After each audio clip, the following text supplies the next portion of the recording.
FA কাপের ফাইনালে আজ রাতে লড়াইয়ে নামবে ধুঁকতে থাকা চেলসি, প্রতিপক্ষ লিডস ইউনাইটেড।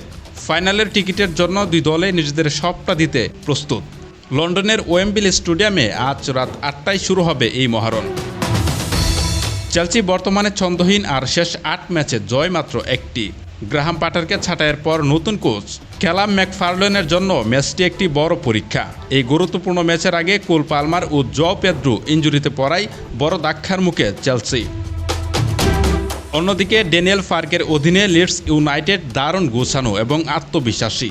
প্রিমিয়ার লিগে চেলসির বিপক্ষে শেষ 2 ম্যাচে একটি ড্র ও একটি জয় আছে লিডসের।